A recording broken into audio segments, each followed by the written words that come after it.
We are in for a push session, and this is how the majority of my push sessions start nowadays.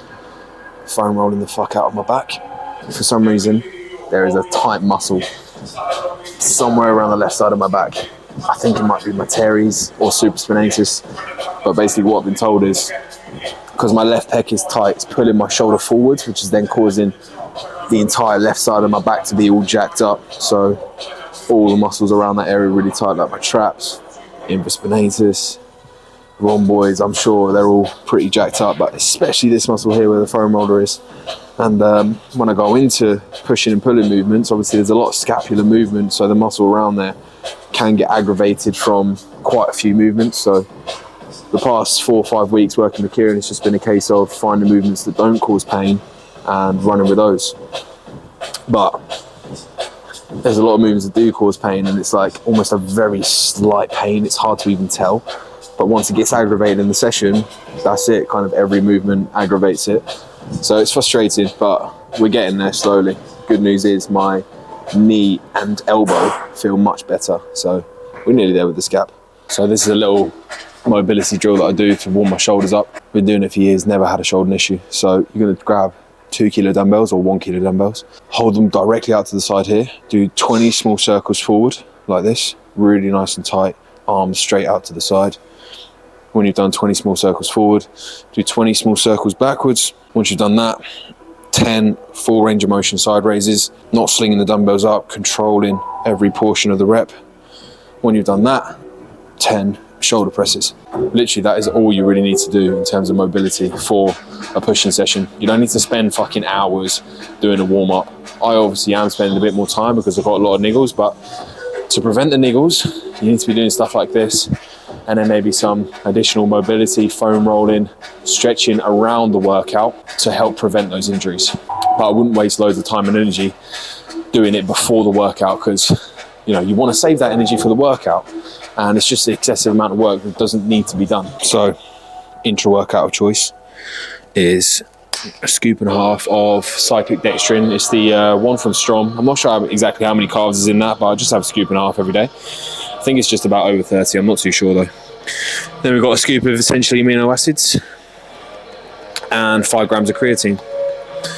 So having carbs intra-workout is a great way to replenish energy stores during the workout. If you think carbs are the body's main source of energy, you're using up those carbohydrates during the workout. So if you're kind of sipping on additional carbohydrates during, then you're topping up that energy store.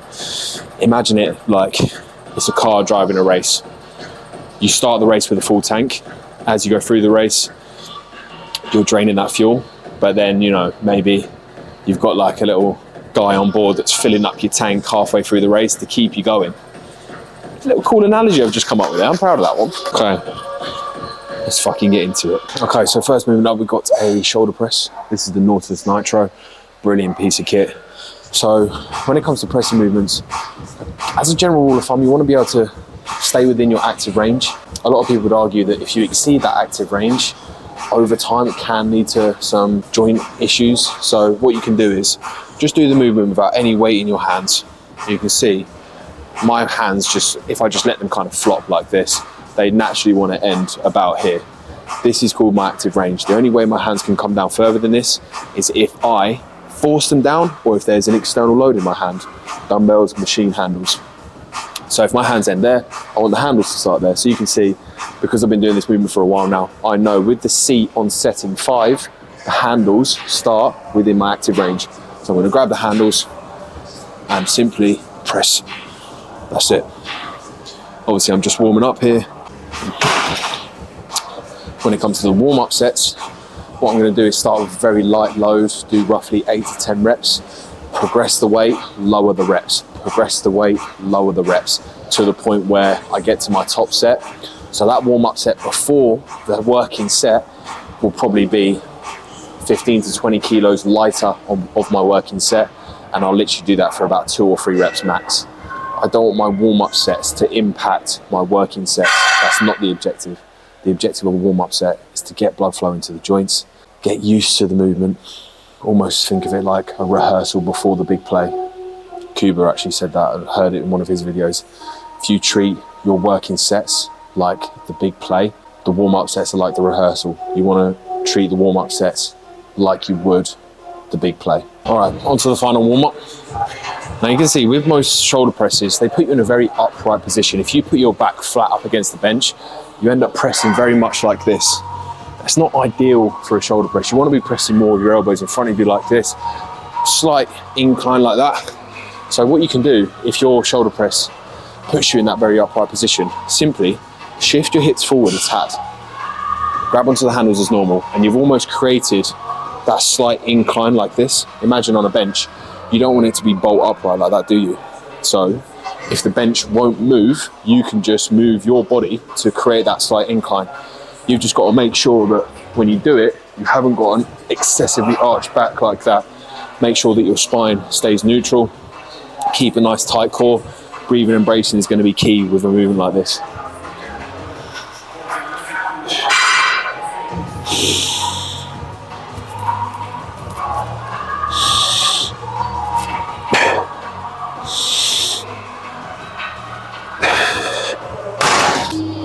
Into the working set. So I've gone up by about 2.5 kilos, I think, roughly. Last time I got 2.5 kilos less for 9 reps. So if I can progress the weight and match reps, that'll be a win. So the goal here is 9.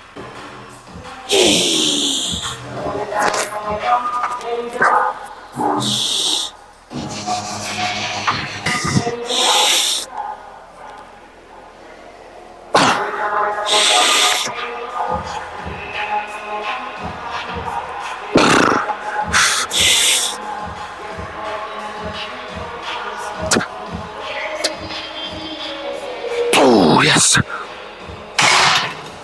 Ooh. 9 reps, baby. Next up, we've got a side lateral raise machine. So I'm recording from the side because I want to show you my elbow path. You can see that I don't want it directly out to the side here. I want my upper arm slightly in front of my torso here. That's what matters, elbow path. Main thing I'm thinking about here is moving out, not up. As soon as you start coming up, traps are just going to be taking over. Which isn't necessarily a bad thing, by the way. You can make it a side delt / trap exercise, but my focus here is to make it a side delt exercise. So I'm trying to think about relaxing my traps down, just moving the weight out to the side rather than out and up. Right, onto the working set. Last time I got 5 for 13. So I'm going to do 5 for 14.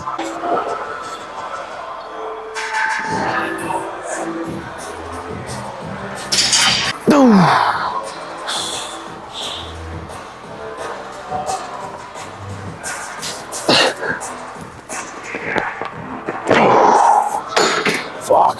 Another thing to note with this movement, what you see a lot of people do is they hold a D handle in their hands when the pad is above the elbow. That's just to allow you to have tension going through the forearm throughout. What you don't want to do with this is have your palms open or not clenching your fists. I don't hold a D handle, I just clench my fists for a similar kind of reason. I want tension going through the forearm, because if you don't, it can lead to some elbow issues further down the line. So make sure you've got a clenched fist or you're holding something in your hand. All right, so next up we've got the flat Smith machine press. Now I was doing a dumbbell flat press before, but shock, that was fucking flaring up my scap. So swap this in. I was running this for a while, post photo shoot, and I was really getting on with it. So trying it again. So the goal here for me is to try to keep my forearms pretty vertical. I want my elbow stacked directly underneath my wrist joint.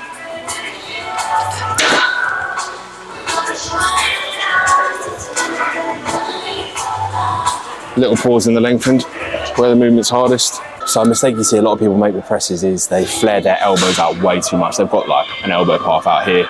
That's just going to fuck up your shoulders long term. So you want them slightly tucked in, which is the benefit of using dumbbells, you know? You've got the freedom to just roll your wrists in like this, tuck your elbows.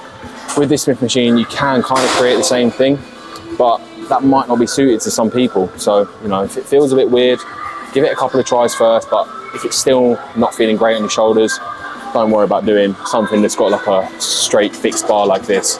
Opt for dumbbells or a machine so you can align yourself better. But you need to keep a slightly adducted elbow position, which means just slightly more tucked into the body.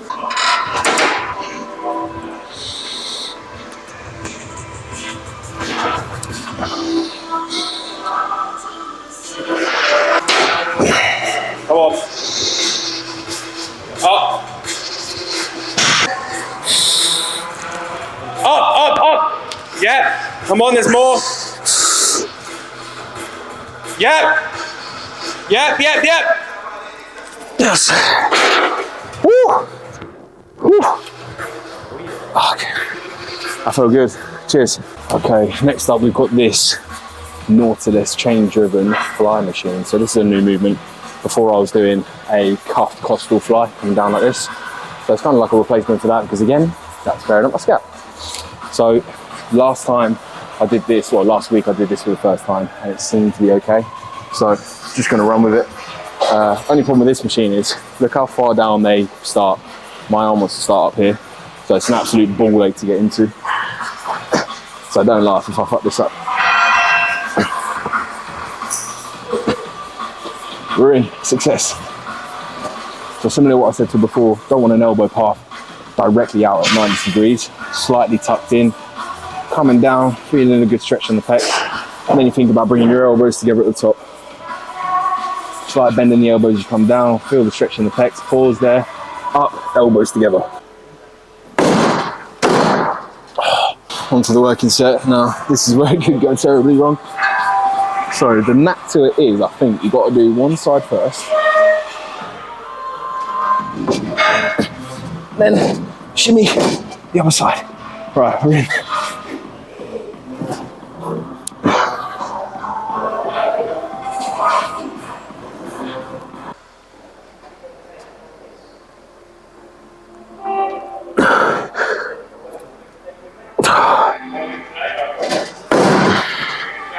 Jesus, that's a good bit of kit, that.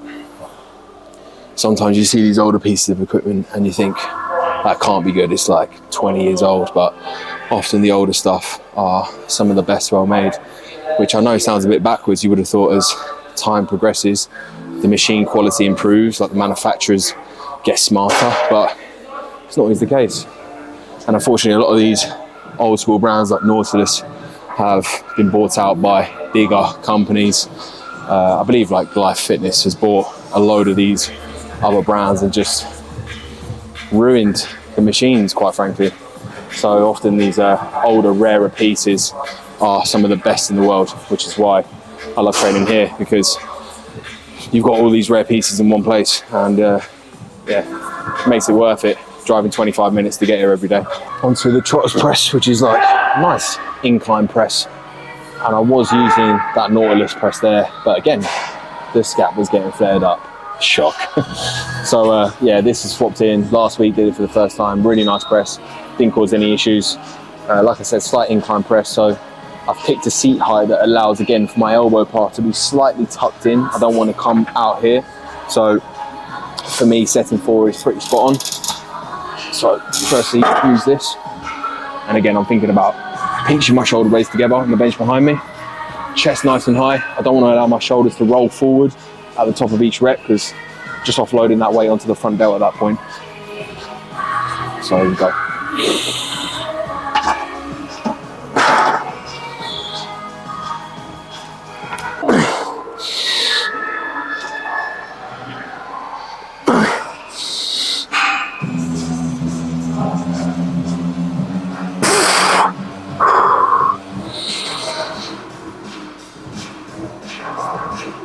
Oh, you fucker.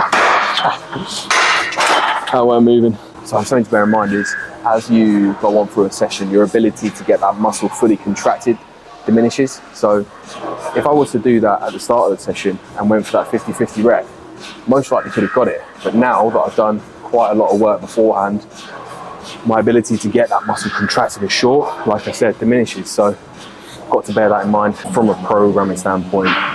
Might make sense to have maybe a movement towards the back end of the session that is heavier in the length and then drops off at the top, for the reason that I just said before. So that's all the pressing movements done. Now we'll finish up with some arms.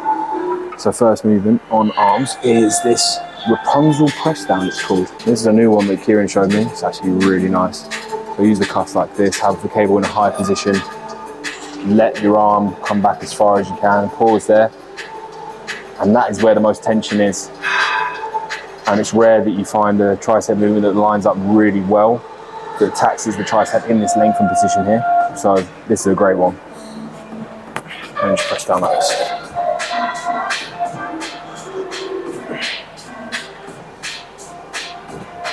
causing the stretch.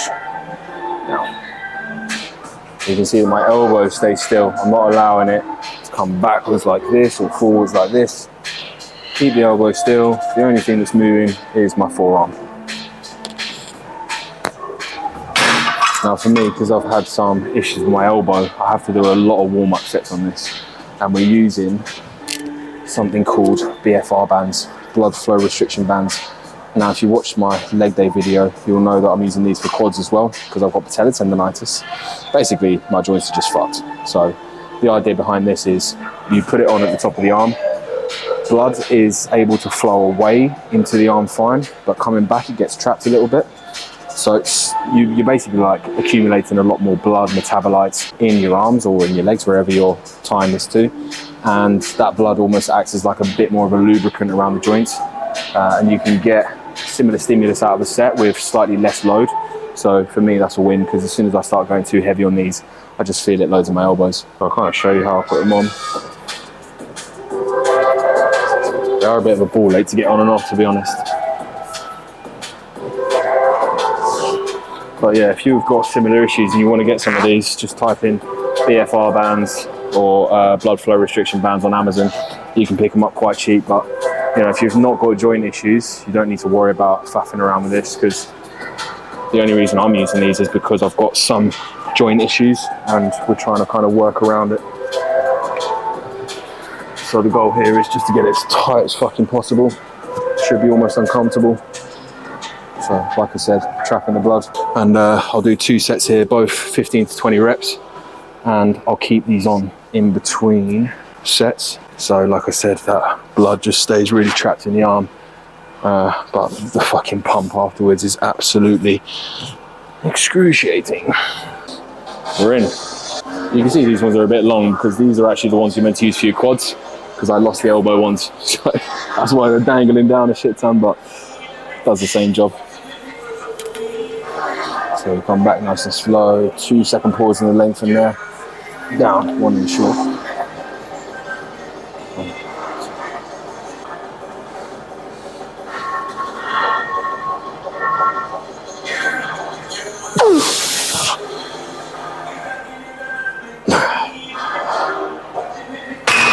Oh, you fucking twat. Ow. So I've rested about 90 seconds and ow. I'm gonna go into the second set now. And at this point, my arms kind of feel like they're gonna burst. So let's get this over and done with.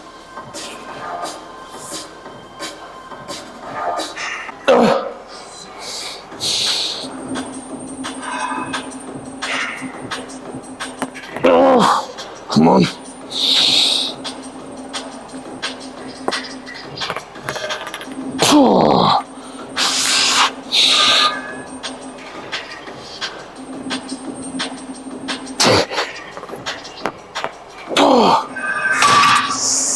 Ow. Fuck me, that is excruciating. Get these off me now. Oh my God. I'll tell you what, there's not many painful, can't even speak. There's not many more painful sets than that. Shit. Final exercise of the day, single arm bicep curl. So this is going to be my working weight now, but you know, I'm focusing on keeping my elbow behind the body, curling up like this, pausing at the top, nice and slow. I'm not letting my elbow travel forward and swinging back and forwards, keeping that elbow still.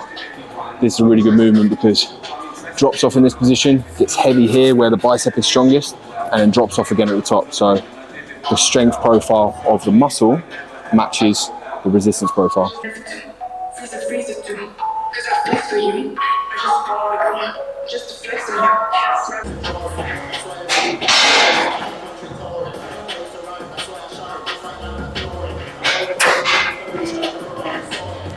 Oh yeah.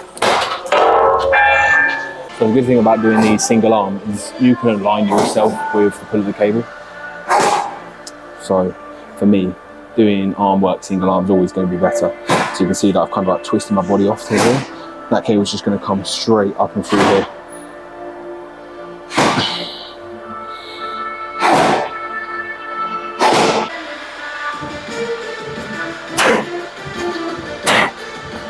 Oh yeah. Bugger. treating you guys today. The shorts are off and the quads are out. So this is how we're looking. What I'm going to try and do is find some images of me post photo shoot and then compare them to now. So my lowest weigh-in at the photo shoot was 78.2, I believe, and now I'm 96 kilos. So quite a big jump up. I'm a heavy boy, but visually I'm definitely noticing some big improvements. Quads have come on, training lower body twice a week now has helped.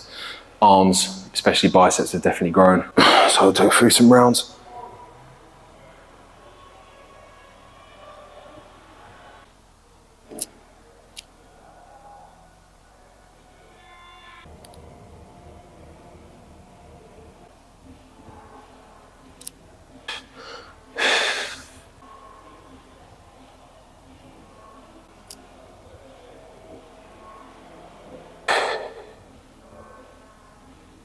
Boom! And we're back in the den. Post-workout meal, 200 grams of chicken, 100 grams of rice, and 150 grams of baked beans. Weird combo, I know, but trust me, it bangs. Don't knock it before you try it, people. Bit of barbecue sauce on there, pink salt, and 50 grams of shreddies. So a big old meal going down. But yeah, great push session. Very little scapular pain, which is a big win because it's moving its head in the right direction. It's not causing me as much aggro as it has been in the past. And that's just come down to, like I said in the video, finding a selection of movements that's not aggravating it too much, and hopefully with time and consistent rehab work it will get better. But that's a big message for you young lifters out there. I mean, I'd even class myself as a young lifter, but when you first get into the gym, you think you're fucking invincible. You can train and train and train, not get injured, lift with shit form, but eventually it catches up with you. So if you want any advice, learn how to train properly, safely, with joint-friendly form, and do prehab work. So, you know, mobility, stretching, this kind of thing. Even if you're not injured, do it, because that will help prevent injuries long term.